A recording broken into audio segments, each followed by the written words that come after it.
Estamos aqui hoje, em nome da Faculdade de Rebouças de Campina Grande, no curso de Medicina Veterinária, para apresentar o produto da PBL relacionado ao abandono de animais nas guerras. E estamos com o professor Cláudio, de História, Sociologia e Filosofia.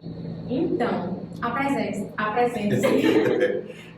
Me chamo Cláudio Barroso, sou, como ela citou, professor de Humanidades, História, Filosofia e Sociologia, e fui convidado aí para trocar uma ideia acerca dessa questão de conflitos e a questão ética que envolve os animais. Eu achei muito massa a discussão, eu não tinha parado muito para pensar nisso, eu achei bem da hora mesmo. Agradecer o convite primeiro, né? Obrigada pela colaboração, inclusive. Então, conte aí. Como é que esse cenário ele se desenvolve em relação aos animais nas guerras em si, né? Até esse cenário de abandono mesmo dos animais nas guerras. De onde surgiu? Os animais eles sempre foram utilizados em confrontos, desde Grécia, Roma, períodos mais antigos, eles são usados ou para transporte ou realmente para o ataque.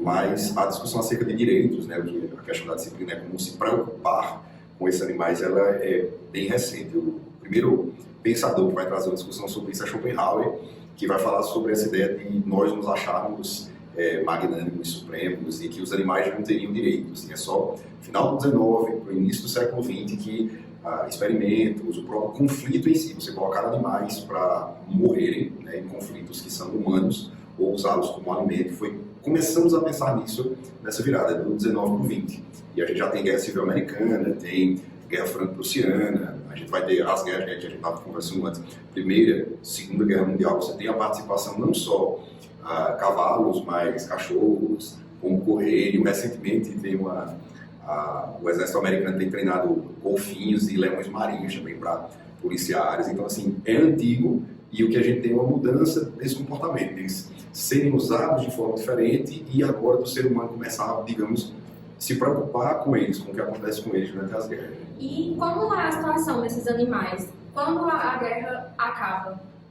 É complicado. Os conflitos normalmente eles são pensados como um material a ser usado, como uma arma, como um tanque de guerra. É algo que a gente precisa para atingir o objetivo. Na Primeira Guerra Mundial, a gente tem mais ou menos 9 milhões de cavalos que vão ser mortos durante o conflito.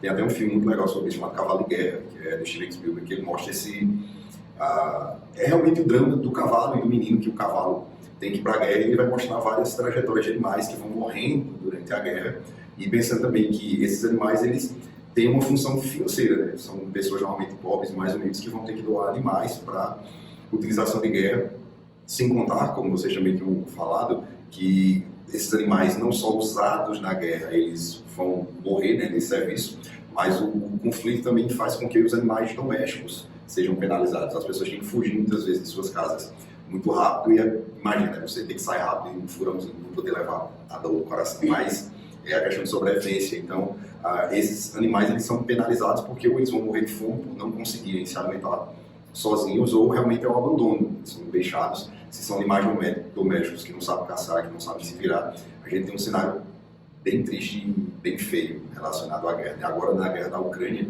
a gente tem muita imagem justamente disso. Achei legal uma matéria do G1 mostrando as pessoas fugindo com esses animais em casacos, em bolsinhas, porque é uma região muito fria, né? Então o pet não anda na mão, nos casacos, nas bolsas, e pensar, eu estou fugindo de uma zona de conflito, eu tenho que me alimentar, mas o furãozinho com ração prêmio, e agora dá para arrumar isso em trânsito. Então esse é mais um problema que a gente tem muito complicado, porque agora a gente se preocupa.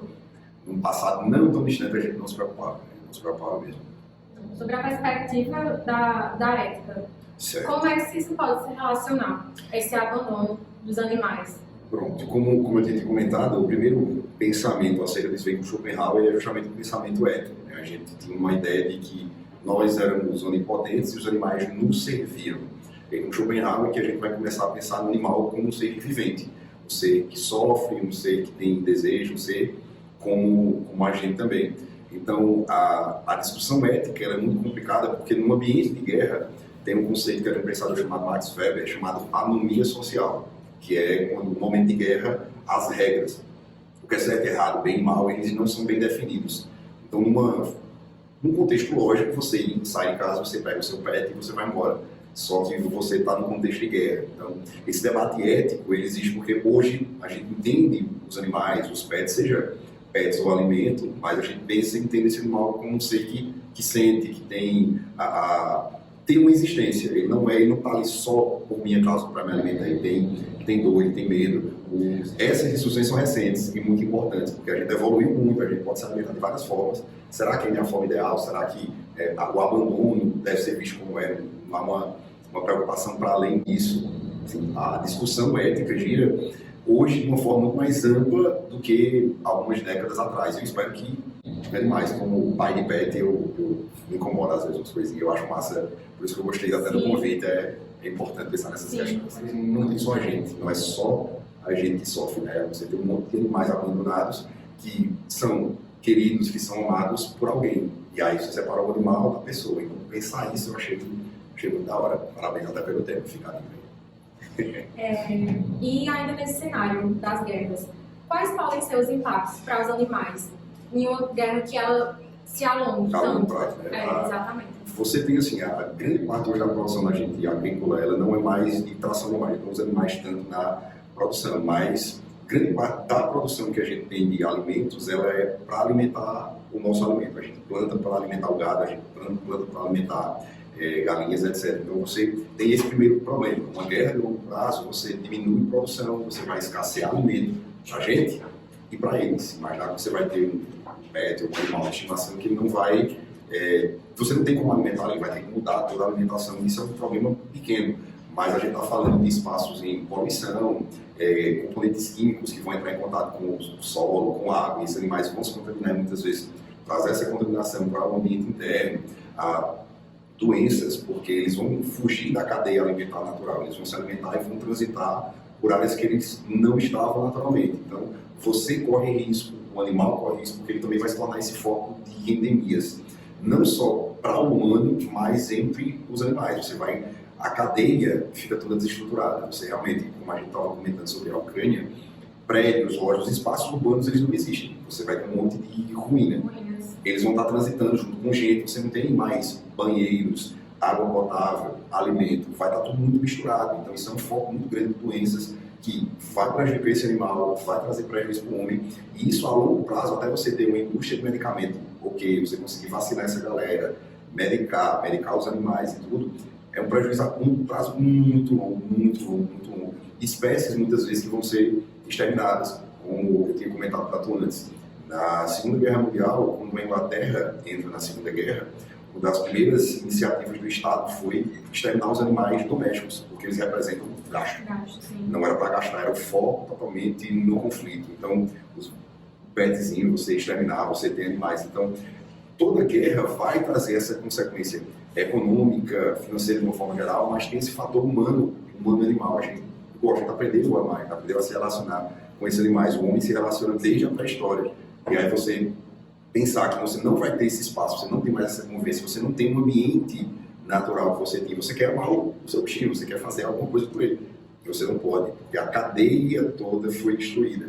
E esse animal pode terminar virando um problema, porque ele vai trazer doenças. Então, assim, a guerra desestabiliza essas relações, ela faz você realmente repensar questões, repensar ética e moral, e quanto mais ela demora, pior fica. Pronto, para lembrar vocês de um evento que é bem caótico. Durante a Segunda Guerra Mundial, o cerco que foi feito a Stalingrado, chamado Guerra dos Mil Dias, cercados, os animais, né, de pequeno porte começaram a ser mortos e devorados, porque o exército alemão cercou Stalingrado e eles não tinham como sair. Eles mantiveram os pets até o último momento, mas não conseguiram. Os animais domésticos, depois animais de rua, ratos, e aí foram até ganhar a guerra, mas o custo foi alto. Nesse panorama geral do que a gente conversou, quais seriam as considerações assim, sobre esse tema, né, de abandono de animais nas guerras? Né, assim, primeiro é essa percepção de que nós não somos Deus, né? Os animais e toda a cadeia que envolve a relação, seja de consumo, seja de carinho e apreço, vai ser atrapalhada. Então, entre a discussão de direitos, deve sempre estar pautada também a questão de direitos ligados aos animais.